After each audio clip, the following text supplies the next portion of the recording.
Assalamualaikum warahmatullahi wabarakatuh. Selamat siang semuanya. Apa kabar hari ini? Alhamdulillah. Semoga kita selalu diberikan kesehatan untuk mengikuti pembelajaran hari ini maupun seterusnya. Baiklah, sebelum kita belajar, sebaiknya kita berdoa dulu menurut kepercayaan dan keyakinan kita masing-masing. Berdoa saya pimpin, berdoa dimulai. Berdoa selesai. Baiklah, di sini ibu akan absen dulu siapa yang datang dan siapa nanti kalau nggak ada yang datang bilang ya. Amarullah, Atika hadir ya. Amara hadir. Jun Melania hadir. Sintaya, Muhammad Izza, Muhammad Effendi hadir ya. Jadi ada nggak di sini yang belum dipanggil? Siapa lagi? Mundira, Adelia, dia. Di sini siapa yang nggak datang kira-kira? Datang semua ya. Alhamdulillah. Berarti rajin ya.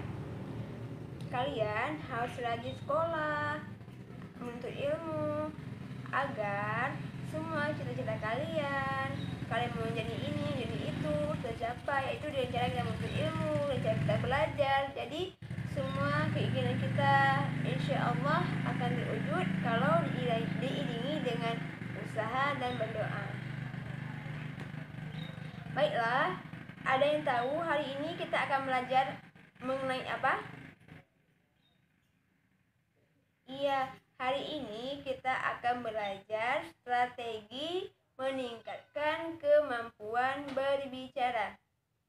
Jadi minggu lalu kan kita sudah belajar mengenai konsep keterampilan berbicara. Jadi sebelum kita tahu apa strategi untuk meningkatkan kemampuan berbicara ini, kita harus tahu dulu apa sih berbicara itu apa. Baru bisa kita tahu, oh berbicara adalah ini. Jadi kita tahu cara meningkatkan kemampuan berbicara kita. Nah, ibu mau tanya, kan minggu lalu kita sudah belajar mengenai berbicara. Apa sih berbicara itu? Apa yang dimaksud dengan berbicara? Ada yang tahu? Iya, apa itu berbicara? Siapa? Iya, betul, mengungkapkan perasaan. Apalagi? Sebagai iya betul juga. Yang lain minggu lalu kan sudah belajar mengenai berbicara. Yang lain apa? Masa cuma segitu yang tahu, cuma 2 orang yang tahu? Yang lainnya kan kalian banyak nih. Jadi apa-apa saja apa yang dimaksud dengan berbicara? Ya udah ya, ibu jelaskan sedikit lagi apa itu berbicara agar kalian lebih paham. Jadi berbicara adalah kemampuan seseorang dalam mengungkapkan bunyi-bunyi artikulasi atau kata untuk mengekspresikan dirinya, mengungkapkan perasaan, gagasan, mengekspresikan pengalaman dia, memberitahukan orang dan sebagainya. Nah, jadi dalam berbicara ini kita memerlukan strategi untuk meningkatkan kemampuan kita. Mungkin dalam berbicara kita ini kurang efektif karena apa? Kita mungkin kurang percaya diri dalam berbicara, disebabkan karena apa gitu. Jadi kita harus tahu dulu kenapa saya mungkin tidak berani berbicara apa. Jadi strategi apa yang harus saya tingkatkan untuk meningkatkan kemampuan berbicara ini? karena kita akan belajar mengenai strategi dalam meningkatkan berbicara, ibu mau tanya dulu nih, kalian tahu nggak apa saja strategi-strateginya? Mungkin kan ada yang sebagian yang tahu apa ya, bisa juga menggunakan kata-kata yang jelas, ya bisa. Jadi dalam berbicara ini kita harus menggunakan bahasa yang jelas, ya kan, mudah dipahami. Nanti kita ngomong orang ini nggak ada yang tahu apa yang kita ngomong. Oleh karena itulah kita ini memerlukan teknik dan cara untuk meningkatkan kemampuan kita. Baiklah, jadi yang pertama strategi dalam meningkatkan kemampuan berbicara yaitu menggunakan minimal tanggapan. Karena di sini mungkin ada orang yang sudah ditanggapi, dia akan minder, karena banyak kali tanggapan, jadi dia kurang percaya diri untuk berbicara. Yang kedua itu menggunakan permainan simulasi. Di sini ada yang tahu nggak untuk apa permainan simulasi ini digunakan dalam strategi untuk meningkatkan kemampuan berbicara? Iya, simulasi ini untuk menirukan hal-hal yang tidak nyata atau hal-hal yang pura-pura menjadi lebih nyata, menjadi lebih konkret. Misalnya kita akan bercerita tentang film apa, misalnya kita memerlukan kereta, tapi kita dapat memanipulasinya dengan kursi. Jadi ceritanya itu kita tak naik kereta atau pesawat, tapi itunya melalui kursi, ya, susun kursi. Jadi kursi itu menjadi sebagai pesawat. Nah, dalam bercerita kan ada bicara itu, atau dalam kita bercerita kita dapat memanipulasi kursi menjadi pesawat dan lainnya. Dan yang ketiga itu penggunaan dongeng. Jadi untuk meningkatkan kemampuan anak-anak untuk berbicara, kita juga dapat melakukannya dengan meminta mereka berdongeng.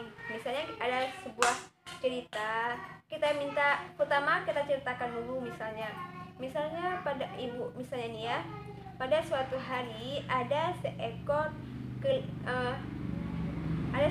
kancil tersesat di hutan. Dia ini ingin pulang atau mungkin ingin menyeberang danau, tapi di danau tersebut tidak ada jembatan dan hanya banyak buaya. Nah, dia ini karena dia cerdik, dia minta buaya ini untuk tidur berturut-turut berdekatan. Dia bilang, nanti ketika saya sampai di atas atau di daratan, dia akan kasih buaya ini makanan. Ya. Karena buaya ini pun mengiyakan saja, jadi si kancil ini melompat satu persatu buaya hingga akhirnya dia sampai kepada daratan tersebut. Dia bisa menyeberang. Karena merasa tertipu, buaya ini sangat kesal dan begitu. Nah, jadi kita dapat meminta anak-anak, jadi ibu bisa meminta kalian untuk menceritakannya kembali. Nah, itu yang ketiga, mendongeng. Jadi nanti ibu minta kalian menceritakan kembali apa yang sudah ibu dongengkan ke kalian tadi, atau mungkin di buku, atau coba buka buku kalian tengok dulu di situ ada nggak dongeng sedikit aja pun, 4 baris. Yang penting kalian berbicara, kalian berani gitu ya kan, agar nanti pas kalian di sekolah ke SMA kalian lebih percaya diri untuk berbicara. Nah, yang keempat itu ada bermain peran. Nah, suka nggak isi yang bermain peran? Suka nonton film suka kan. Nah, kita juga dapat dapat menggunakan menggunakan bermain peran. Di sini suka nonton film nggak? Suka kan? Nonton film apa misalnya? Doraemon atau suka nonton Upin Ipin? Nah, jadi ibu minta kalian bermain peran tentang film apa ya yang enak. Upin Ipin nanti ada 3 orang ya, 4 orang lah. Ada Kak Ros, ada Upin, ada Nenek, ada Ipin. Nah, 1 orang lagi untuk ini. Ada seorang lagi sebagai pembaca skenario. Siapa udah ibu bagi nanti kalian ini aja ya, berempat aja, berlima maju ke depan untuk itu, untuk bermain peran. Bisa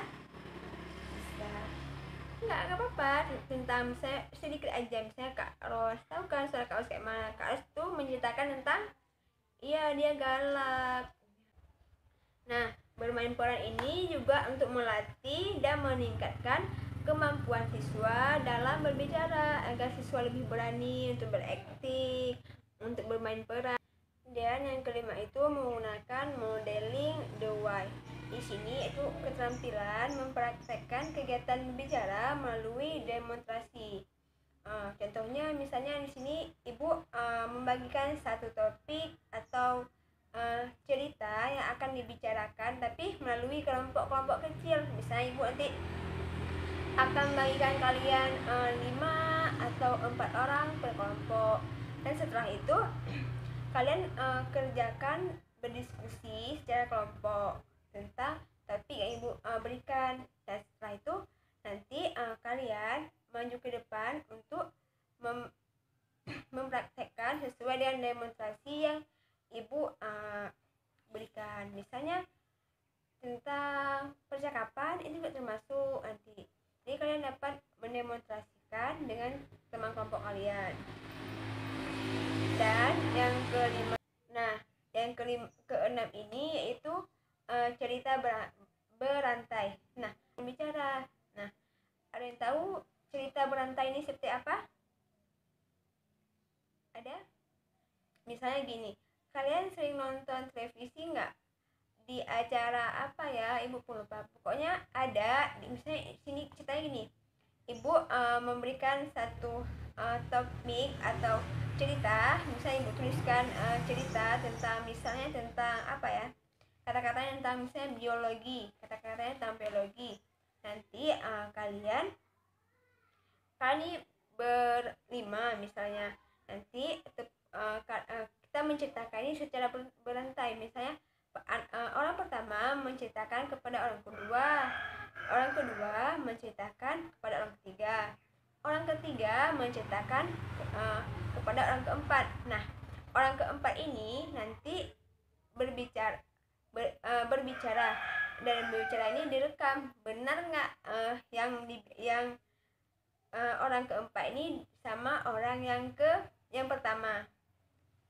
Jadi kalau kita terapkan cerita berantai ini pasti akan seru, dan dapat juga meningkatkan kemampuan kita dalam Yang ketujuh yaitu menggunakan media. Yang ketujuh yaitu menggunakan media gambar dalam bercerita. Nah, misalnya ibu berikan satu gambar tentang Bapak Soekarno. Nanti ibu minta kalian untuk menjelaskan apa yang kalian tahu tentang gambar ini. Misalnya gambar ini yaitu seorang presiden yang pertama, misalnya Pak Soekarno, beliau gini-gini gitu. Misalnya beliau meninggal pada tahun ini, pembukaan undang-undang diciptakan oleh siapa, bisa ini. Nah, jadi kita dalam gambar itu kita dapat bercerita. Foto ini misalnya.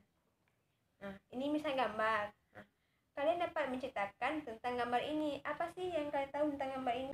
Misalnya apa sih yang kalian dapat ceritakan tentang gambar ini? Nah, Misalnya ini adalah suatu gambar tentang menceritakan tentang persahabatan begitu. Atau tentang misalnya ini, gambar ini menceritakan tentang apa sih, kita dapat bercerita misalnya ini menceritakan tentang orang-orang pergi ke sawah. Nah, dan begitu kita dapat meningkatkan kemampuan kita berbicara, tapi kita berbicara dengan jelas dan dapat dipahami. Dan yang ke-8 misalnya ibu dapat meminta kalian untuk menyajikan informasi. Misalnya kalian kemarin tentang apa? Seperti kita belajar minggu lalu, misalnya menceritakan informasi yang terjadi di kampung kita, di sekolah kita, atau dimanapun yang kita ketahui. Misalnya gini, di saat saya pulang dari sekolah kemarin, saya melihat terjadi kecelakaan di depan kedai Pak Mus misalnya. Dan pengendaraan kereta itu mengalami luka-luka dan sebagainya. Itu dia menyampaikan informasi. Nah, yang ke-9 ini itu berpartisipasi dalam diskusi.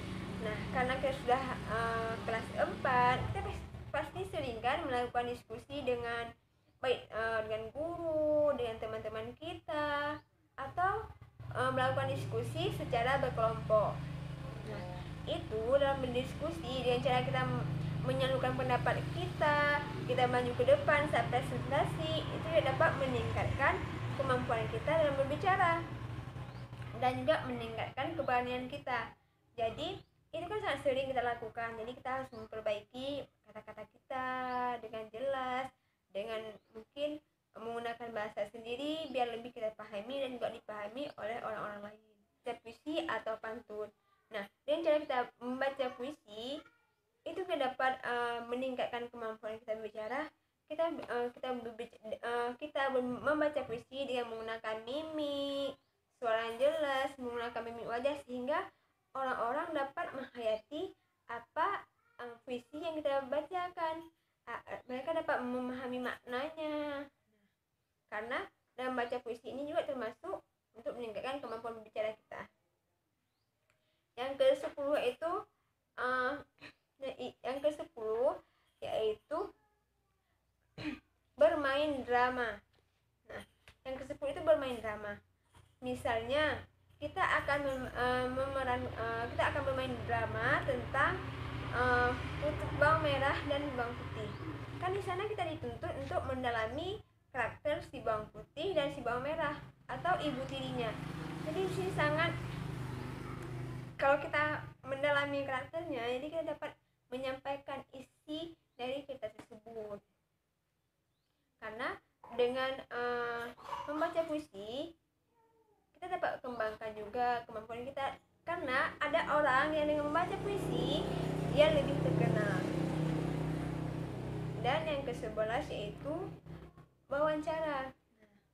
Kita di sini kita dapat melakukan wawancara, baik dengan kawan kita wawancara pedagang kecil. Misalnya wawancara itu misalnya yang ini, wawancara tahu nggak wawancara itu kayak mana? Wawancara misalnya, anak, nama kamu siapa, tujuan kamu datang ke sini apa? Misalnya kita akan mewawancarai seorang pedagang sukses, yang misalnya dulunya dia bukan apa-apa, tapi dia bekerja keras, dia lebih sukses. Kalian juga dapat mewawancarai orang-orang sekitar kalian. Dan yang selanjutnya, itulah strategi dalam meningkatkan kemampuan berbicara. Nah, jika ada yang ingin bertanya, boleh. Kalau tidak, kita cukupkan pembelajaran kita hari ini. Tapi Ibu ingin bertanya, apa sih kesimpulan dapat kita ambil? Nah, jadi berbicara itu adalah kemampuan mengungkapkan bunyi-bunyi artikulasi atau kata-kata dalam mengungkapkan perasaan, gagasan, ide. Nah, jadi keterampilan dalam strategi dalam meningkatkan menyimak strategi dalam berbicara yaitu yang pertama apa? Ya, menggunakan minimal tanggapan. Habis itu yang kalian tahu tadi menjelaskan dongeng, bermain peran, baca puisi, wawancara, apalagi laporan lisan, iya betul, cerita berantai, media gambar dan sebagainya. Nah, jadi coba buka buku halaman 14, coba kerjakan soal tentang berbicara. Sekian, lebih dan kurang ibu minta maaf.